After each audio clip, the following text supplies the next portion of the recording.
Romeu e Julieta é provavelmente a história de amor clássica mais famosa da literatura mundial. Como em todas as peças de Shakespeare, algumas pessoas entendem erroneamente algumas citações. Por exemplo, quando Julieta disse "Por que és tu, Romeu?", ela não estava apenas se lamentando por ele ser o Romeu. Ela estava se perguntando por que ele tinha que ser o homem por quem se apaixonou, devido à rixa entre suas famílias. Pois bem, no vídeo de hoje contaremos uma história semelhante. Embora seja menos sentimental e muito mais brutal que Romeu e Julieta, esse caso traz à tona o conto de dois amantes da vida real que se deparam com um obstáculo para o seu relacionamento, devido à desaprovação da família. O final dessa história também é muito semelhante à escrita por Shakespeare. Os adolescentes eram Brandon Good, de 18 anos, e Alexandria Hollyhurst, de 17, conhecida como Alex. Eles estavam loucamente apaixonados e queriam fugir para ficar juntos para sempre. Mas os seus sonhos, durante a fuga de amor, se transformaram em pesadelo. Só que essa história começa 12 dias antes da tragédia. Eu sou o Marcos, sejam todos muito bem-vindos. Hoje, depois de um longo tempo, trago mais um vídeo produzido em parceria com meu amigo Daniel do Paralelo Metafórico. Eu já falei para ele, mas eu vou falar aqui de novo publicamente. O Daniel é um baita produtor. O roteiro desse vídeo aqui foi ele que me mandou e eu, fico muito feliz e agradecido porque o Paralelo Metafórico, para mim, é uma referência desde que eu comecei o meu canal dentro do nicho True Crime. Então, poder fazer essa parceria aqui é a confirmação de que tudo que eu planejei lá no início está se consolidando. Pessoal, fica aqui minha plena recomendação a quem ainda não conhece o trabalho do Daniel. Dá um pulo lá no canal dele, o link do Paralelo Metafórico vai estar aqui na descrição desse vídeo, na parte dos créditos. Veja alguns vídeos lá, certamente se você é fã de conteúdos como os que eu apresento aqui no Insólito, você vai curtir muito o Paralelo Metafórico, que faz um trabalho sério, respeitoso e, acima de tudo, muito bem produzido. Combinado? Bom, é isso. Tamo junto, Daniel. Sempre muito bom fazer essas parcerias aqui com você. Recados dados, vamos aos fatos.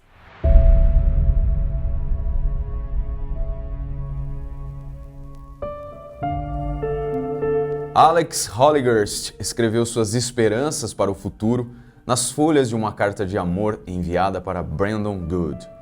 A vida feliz que ela imaginava começaria quando fizesse 18 anos, tempo em que ficaria livre da autoridade dos pais. Sem surpresa, os jovens estavam tão envolvidos em sua paixão avassaladora que não tinham traçado nenhum plano lógico para atingir seus objetivos.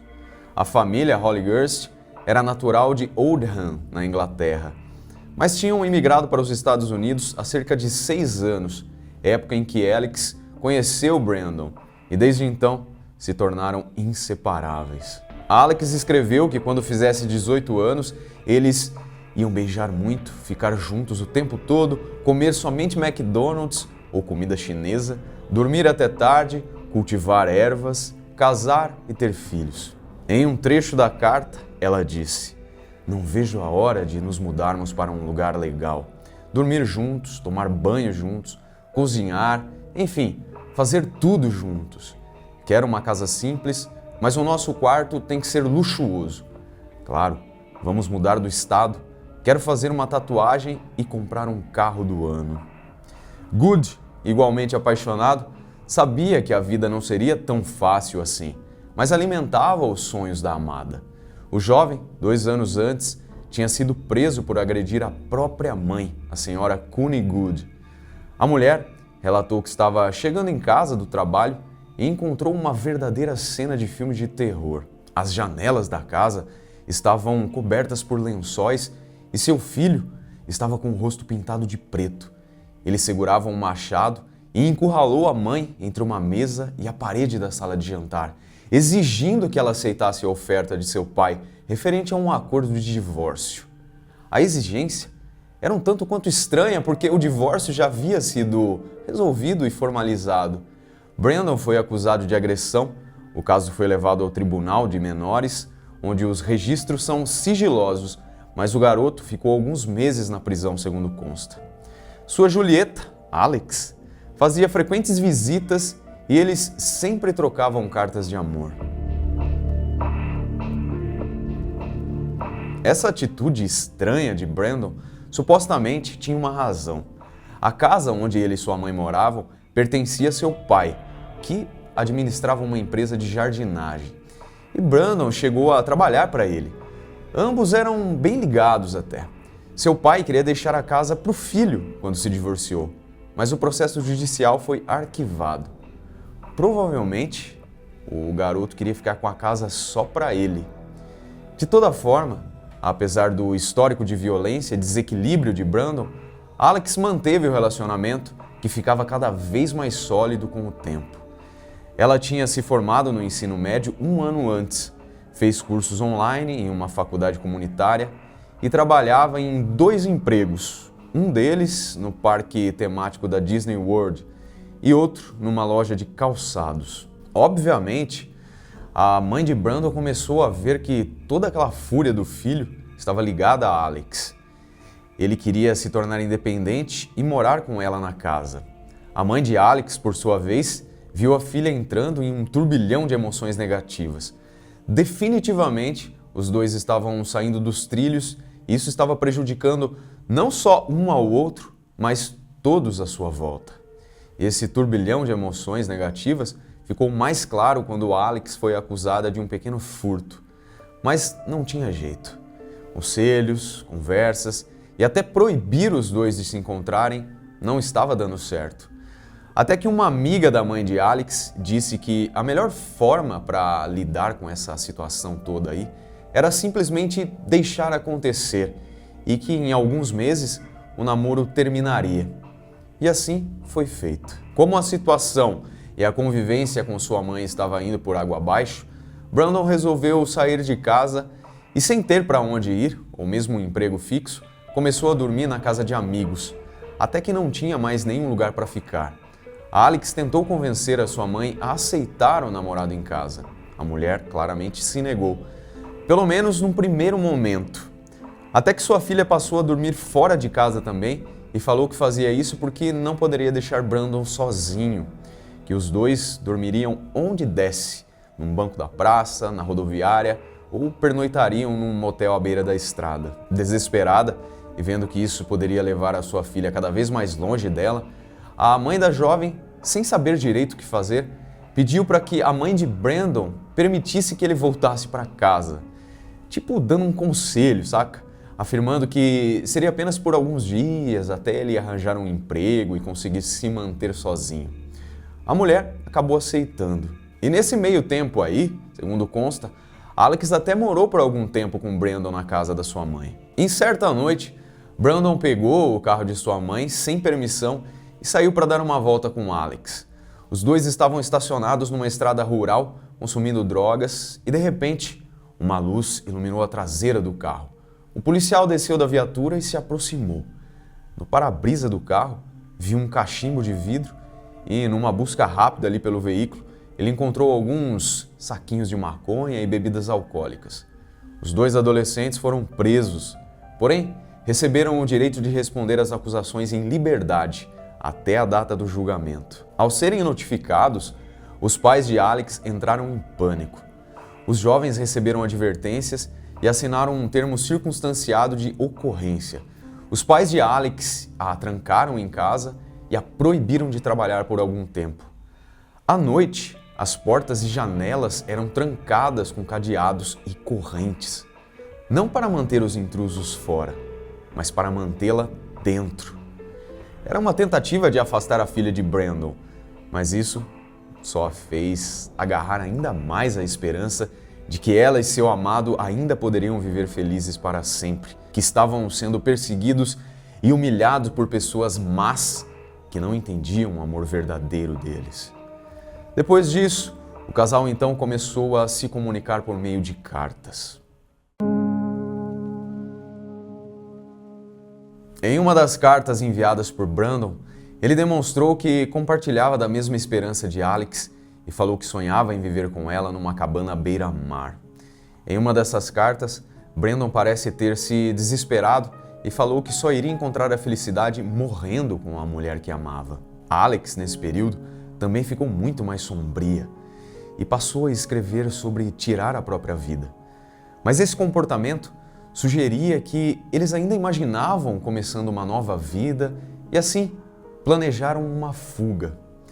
As esperanças expressadas nas cartas logo seriam concretizadas. Em 20 de março de 2014, a mãe de Alex, Deborah Holligerst, ligou para o escritório do xerife do condado de Polk para dizer que sua filha estava desaparecida.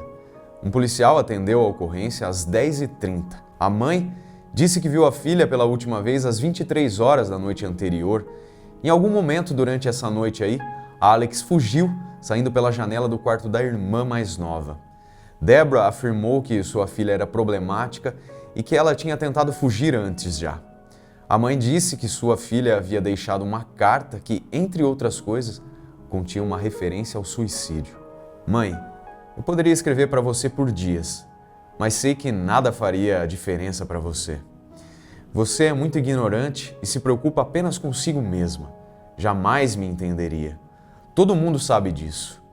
Obrigada por transformar uma conversa sobre depressão em suicídio.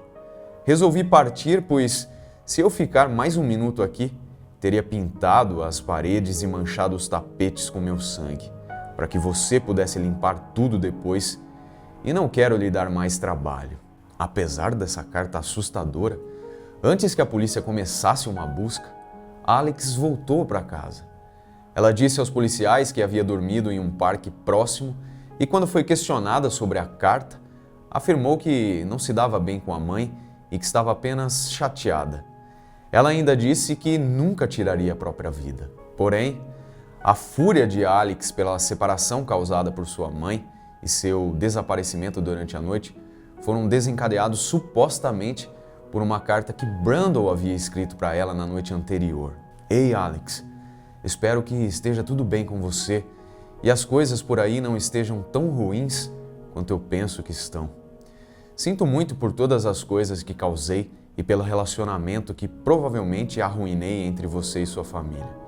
Arranjei um emprego longe daqui, em tempo integral, e serei pago por hora, mais uma comissão, então eu vou ganhar até que bem. Acredito que vou ganhar mais até que minha mãe.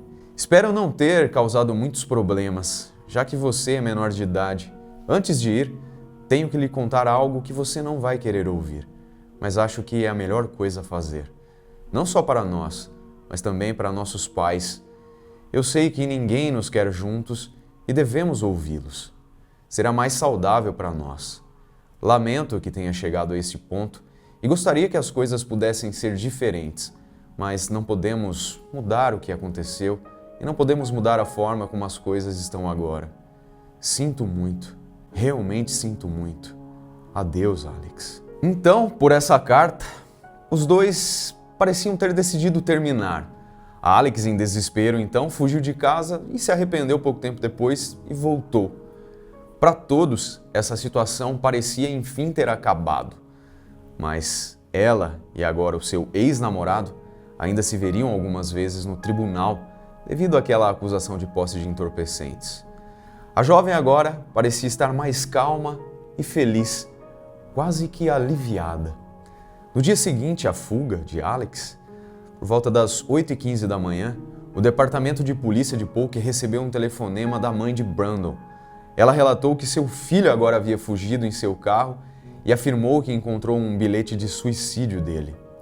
Minutos depois, os oficiais chegaram à casa dela e Connie, a mãe, avisou que, quando chegou em casa, havia um bilhete em cima da mesa.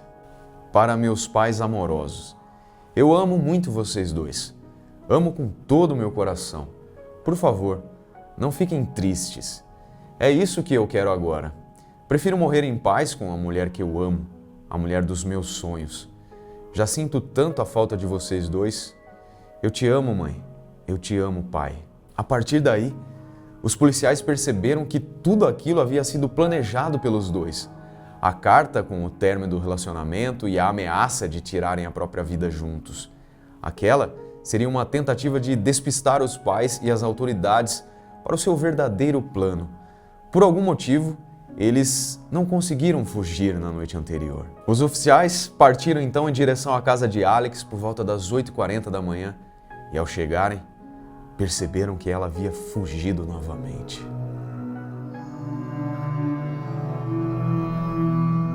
No quarto da irmã mais nova de Alex tinha outra carta e tudo ficou claro. O casal estava em fuga naquele momento. O xerife do condado pediu à polícia da cidade de Kissimmee, que faz fronteira ali com Polk, para verificar a localização do veículo usando a tecnologia de rastreamento de telefone celular. Então eles verificaram que o carro estava parado perto de uma loja de conveniência. Um agente foi enviado para lá e viu duas pessoas ainda dentro do veículo. O policial se aproximou e identificou um homem e uma mulher sentados. Eles pareciam assustados ao ver o policial. O casal era realmente Brandon e Alex. Rapidamente, Brandon deu a partida no carro. O policial correu para sua viatura, então uma perseguição se iniciou. Ele pediu reforços, pois Brandon parecia estar armado, e de fato estava. No meio dessa perseguição aí, um tiro foi disparado no carro em direção à viatura do policial, que quase atingiu o cara na mão. Eles me despistaram, disse o policial no rádio. Tarde da noite já, o Departamento de Polícia do Condado de Polk enviou e-mails para todos os departamentos de polícia da região, dando a placa e a descrição do carro, bem como enviaram fotos dos dois jovens em fuga. Às 15h30 do dia 22 de março de 2014, um policial de Windermere, um subúrbio de Orlando, Robert Gearman, de 31 anos, fazia uma ronda de rotina quando foi avisado pelo rádio sobre os adolescentes. Ele os avistou ao longo da estrada principal. O policial comunicou pelo rádio que estava alcançando o casal e então pediu reforços. Gearman forçou o carro dos adolescentes a parar no acostamento e, quando ele se aproximou, foi friamente atingido por um tiro do lado esquerdo da cabeça.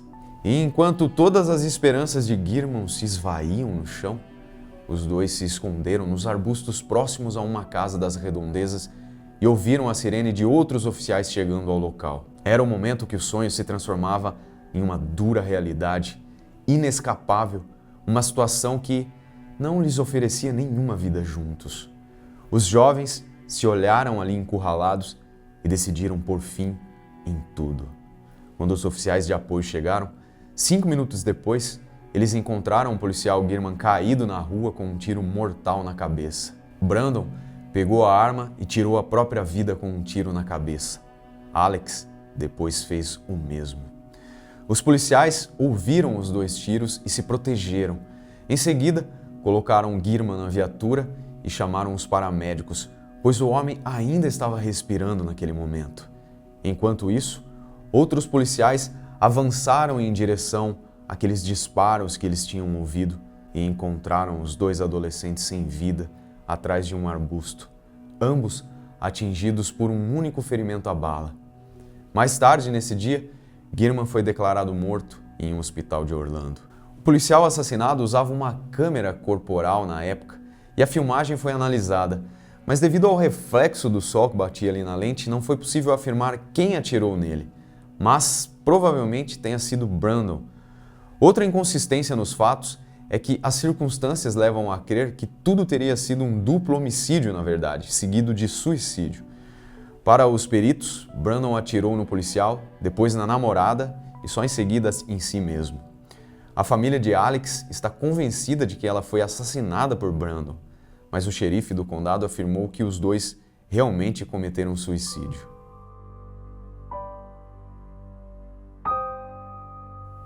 A morte do oficial Gearman afetou profundamente a pequena cidade, onde trabalhou como policial por 5 anos e em uma cerimônia fúnebre realizada alguns dias depois, os pais de Brandon Good reconheceram a tragédia dizendo: "Nós podemos compreender a perda sem sentido da vida do oficial Gearman, a morte de Alexander Hollyhurst e, para nossa família, a perda de nosso filho de 18 anos. Nossa mais profunda simpatia e nossas orações sinceras vão para os amigos e familiares do oficial.